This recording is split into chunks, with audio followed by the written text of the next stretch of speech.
What's going on, my fellow farmer brothers and sisters? Welcome to Bourbon Beer, Tractors, and Prepping, and I'm Sean. So we're going to get started on this cub, and then I got some kind of funny to talk about on a video that I watched. Well, like I said, it may be funny, may be real, who knows. Just got to talk about it. Anyway, stay tuned. Oh, oh, here I come. Oh, here I come.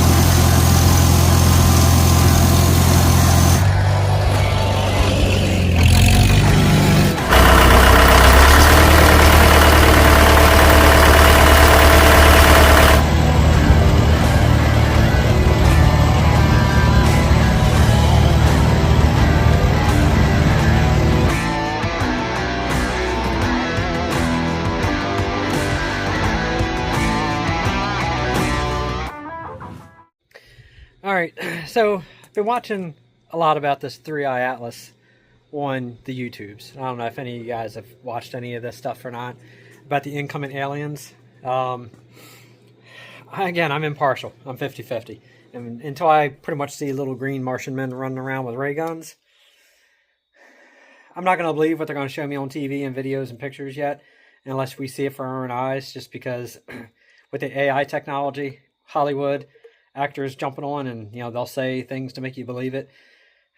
Sorry, it's hard to believe a lot of things anymore without seeing it with our own eyes.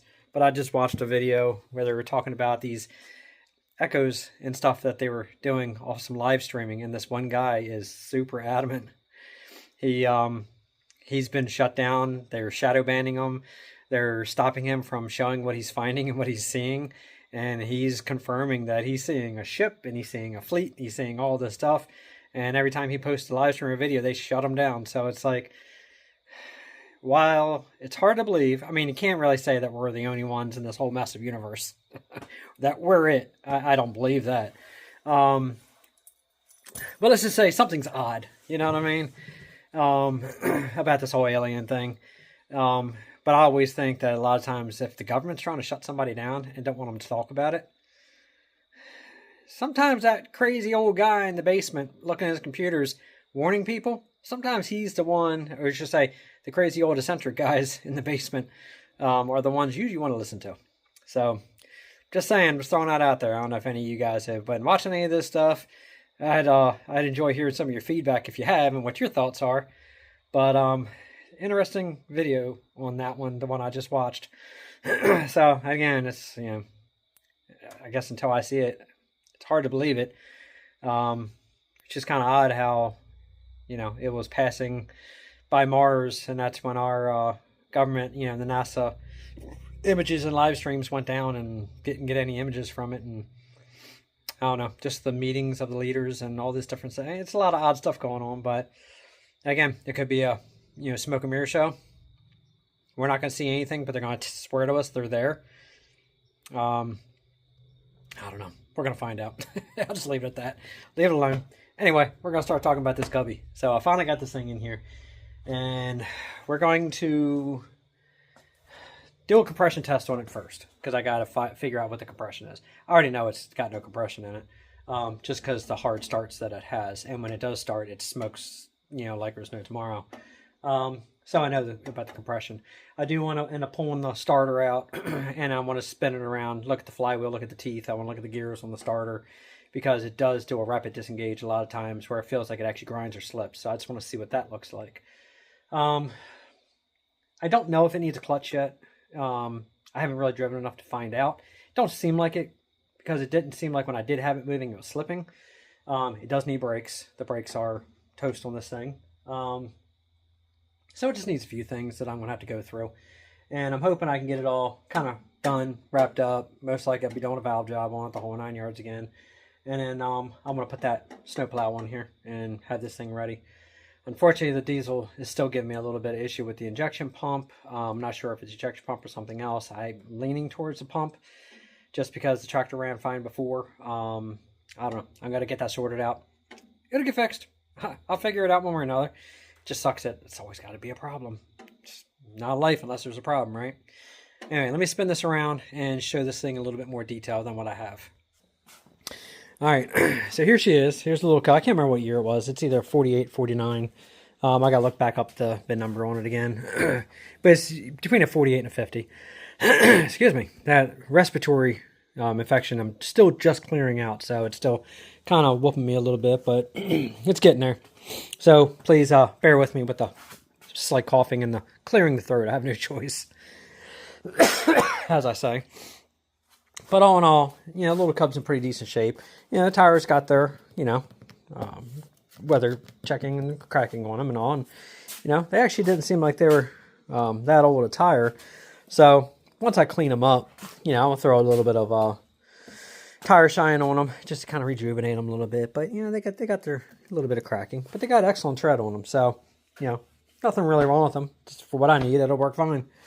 But yeah, we're going to go through the brakes. I've noticed there's a excellent little rat's nest, you know, little condominium up in there. We'll have to get in there and clear that out. And this is terrible. I was doing fine until I started the video. I do want to go through the wiring on this thing because I'm not sure what they all have going on with this, but let's just say, yeah, this isn't even remotely correct. And then got a little bit of leak around the steering. Not much. I don't think it's really much for me to be concerned about right now. There's the serial number. Again, I got to run it and see exactly what it is. Yeah, it's hard to see in the video. Here we go. I can get it up there. All right. Maybe I'll try to pop up on the screen real fast exactly what year this is. It does have the magneto in it. I do have spark, and the tractor runs. I did get it running. You know, I had to do the points and everything in there and clean all that up. Once I got it running, like I said, it smoked really bad. The front seal, you know, obviously it's just, you know, pluming out the oil out of there. So, you know, the front seal has to be redone. So basically what our plan is going to be, I just want to do a compression test on here just for the shits and giggles of it.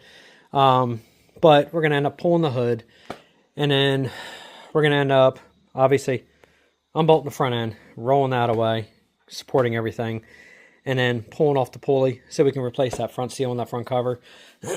And then drop the pistons out of here. I'm going to put new bearings in it. Hopefully the cylinder walls are good. Hopefully I can work with them. And then we're going to go ahead and clean them out, hone them, run the dingleberry hone through it after, give it a nice crosshatch, put new rings in her, do the head, do the valves, do everything on it, and put her all back together. And hopefully from that point, she should be pretty good. Like I said, all in all, the person who did the painting and all on it didn't do a horrible job. I mean, it looks good for what it is, you know, for the most part. I mean, she's not really dented up or anything. So somebody actually did a pretty decent job on at least trying to make sure it was straight before it was painted. So big thumbs up to whoever at least did that. But yeah, unfortunately, she still needs a little bit of tender loving care. I did notice that the final drives, somebody had something a little too heavy, apparently bolted to it at one point. Busted and boogered that up on that side, and the same on that side. I do have an extra set of final drives if I decide to put a set on here, but I'm not really sweating those. And then somebody made a hell of a bracket for this. I don't think that's factory. Yeah, because that's the factory style bracket. So nice job, but yeah. But anyway. And obviously, I am going to fabricate up one of my steps for this because my daughter likes to ride on the Cubs. So I'm going to make her a step to come out to step up on here because, again, as you saw in my other video, the steps make these things much better to get on. And then I do have two plows. So I'm going to figure out, I guess, which one is the better of the two. Bring it down here. Now, there's a controversy I've noticed on these plows. Some people, or should I say some forums, when they talk about the plows for these, say they're supposed to be blue.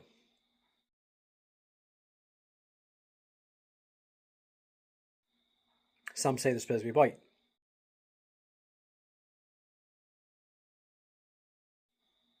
Some say they were red.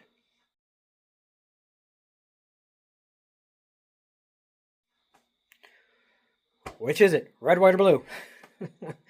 It makes sense for it to be blue because a lot of the implements and the parts that you got for this were blue. I would imagine the arms, and everything to it were probably red. Maybe the plow itself was blue. But I've noticed a lot of the plows that I've seen that were original are white, that have the original stickers and decals on them. I'm leaning towards they're supposed to be white. I know a lot of people paint them red because the tractors paint it red, so they usually paint the plow red to go with it. Give me your opinion. Tell me what you guys think the actual color is supposed to be. Again, I feel like it's one of those things of personal preference. Make it whatever color you want. But I like to make it to what the tractor actually had. I'm personally thinking white. I could be wrong. But again, if you guys have any more knowledge or feedback on it, or anybody from back in the day when these things were manufactured, let me know what color those plows were when they came out. I'd like to know. I'm just surprised you can't find more information on a lot of these forums. It's kind of frustrating sometimes. But that's why we do these videos we do. So when we get information, we can pass it along to you guys. Or if we have questions, you can pass it along to us. So works out good that way. But anyway, all right, let's go ahead and let's start getting this hood off of this thing. And that way we can access the top a little better. And then we can do that compression test. I'm not worried about the starting right now, so I'm not worried about the fuel tank coming off. And let's see what this thing cranks out. I don't think it's going to be much.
All right, so doesn't take long. So we got the hood off.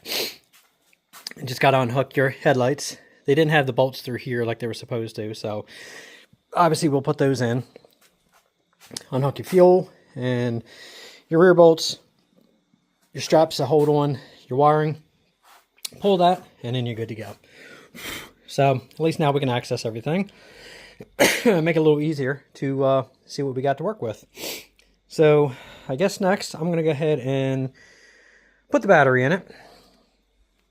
Pull the first spark plug. Hook the compression tester up, and let's see what we got.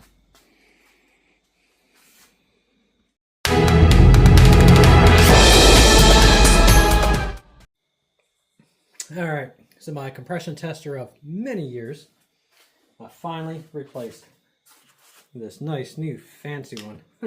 So let's see how well this thing actually works. Alright, let's see what we got in here.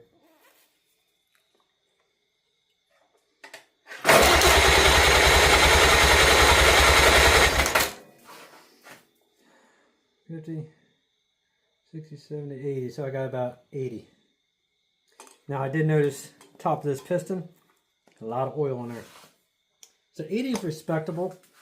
Not good, but it's respectable. Alright, so let's try the next one.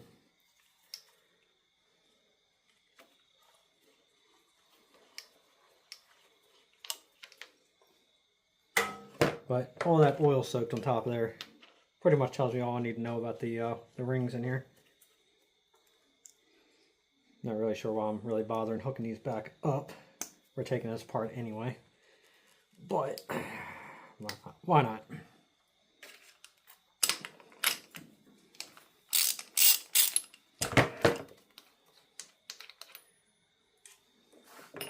The plugs actually ain't too bad. Surprised they're not soaked. Yeah, she's a little wet too.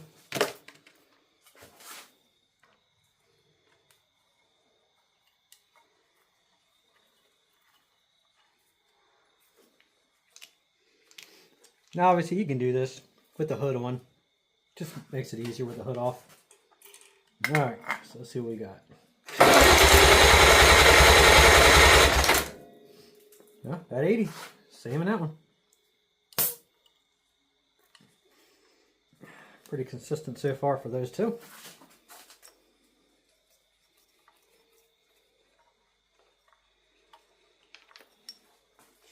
You know, it's kind of funny going back to working on like the Cub, because it's so small. Everything is so tiny on this thing.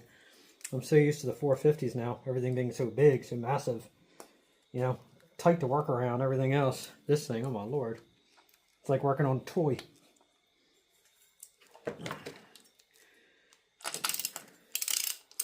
Little Cubs are so easy to wrench on. So easy to rebuild. It's like nothing hard about these little things at all. Actually, I want to see the piston in here too. A little wet, not as wet as the other ones.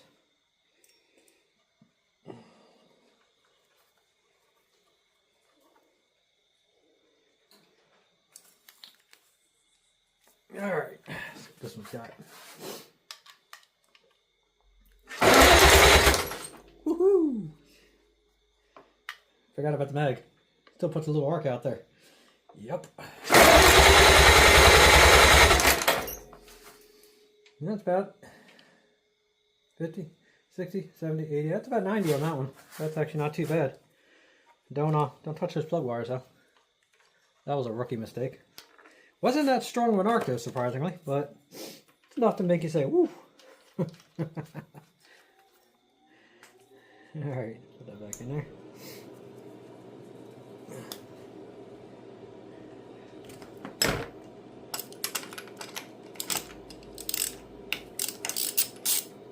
Well, at least the good thing is, if it has not awful compression, and technically my cylinder walls actually, ooh, that one's wet. Cylinder walls actually probably aren't that bad. It's probably just some stuck rings or a busted oil ring. Common, you know, especially if it's just a repainted engine, never been rebuilt. You know, it's common to have a ring on the oil split. Alright. Release that. Alright, ready? Yeah, that's the weakest one so far. That's about 75. So, again, not absolutely awful, but let's just say, yeah, the old girl needs a rebuild. Nice little compression checker. I like it. Worked pretty nice.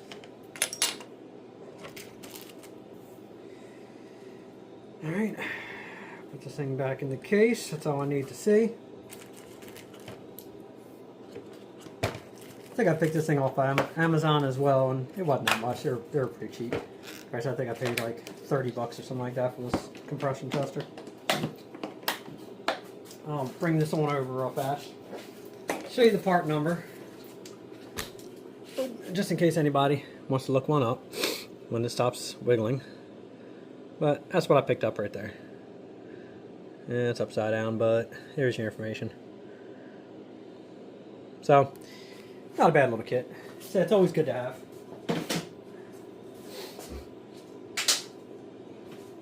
Alright, put this bag on.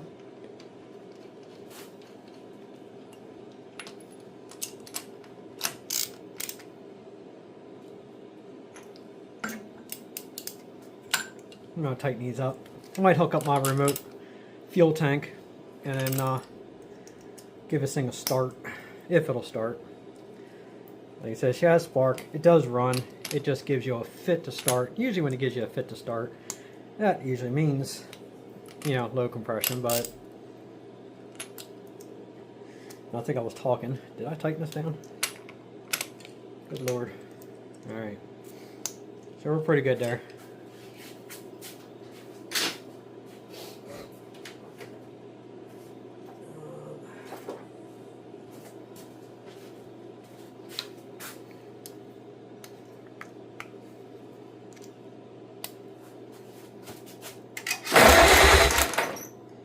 So this one, switch out, nothing, switch in, something. Okay, so switch out is dead. Alright, so I just wanted to see which way they had this thing wired up. Alright, well, I guess from that point now, I can hook this back up.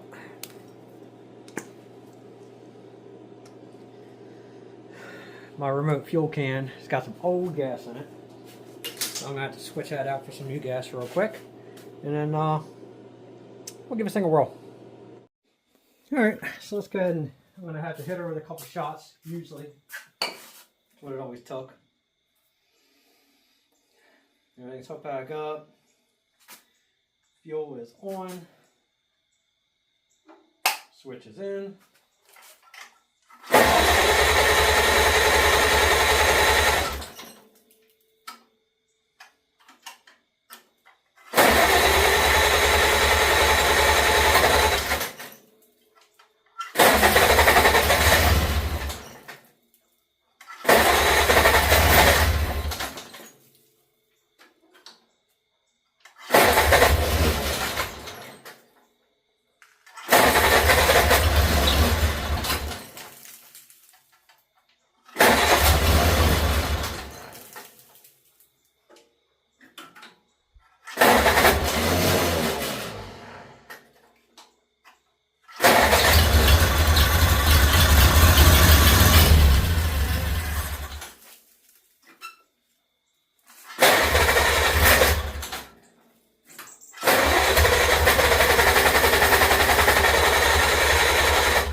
It's alive! It's alive!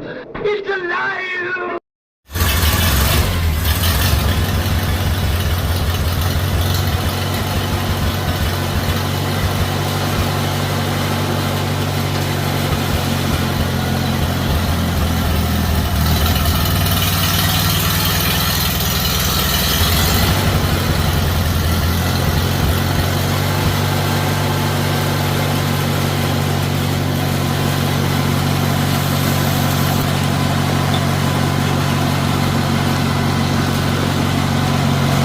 Like I said, doesn't run bad.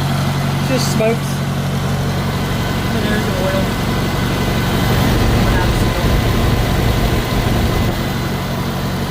So, definitely a problem right there.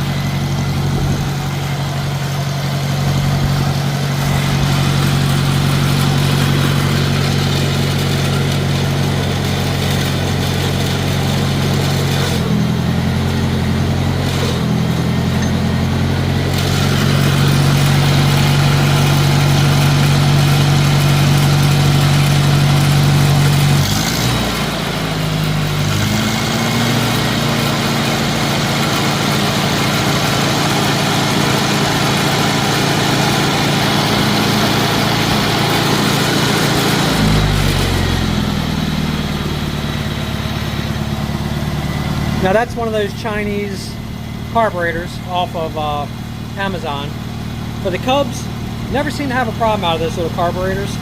But you always have a problem with the Super A's and A's and all those. They always give an issue.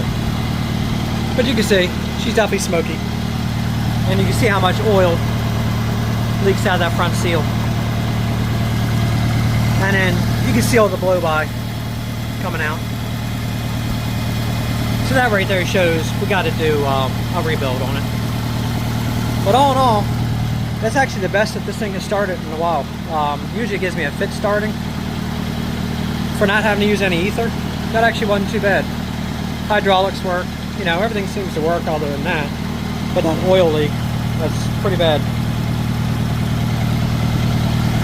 So, let's go ahead and shut her down. I'm just gonna let it run out of fuel.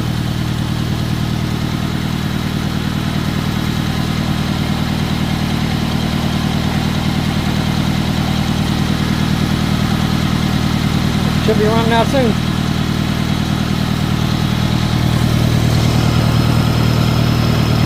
Oil pressure actually isn't that bad. So at least that shows the bearings are actually pretty good. But we're still going to replace the rod bearings.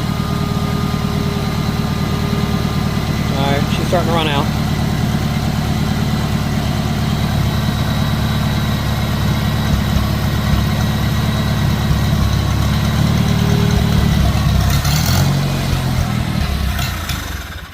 Alright, she's out of fuel.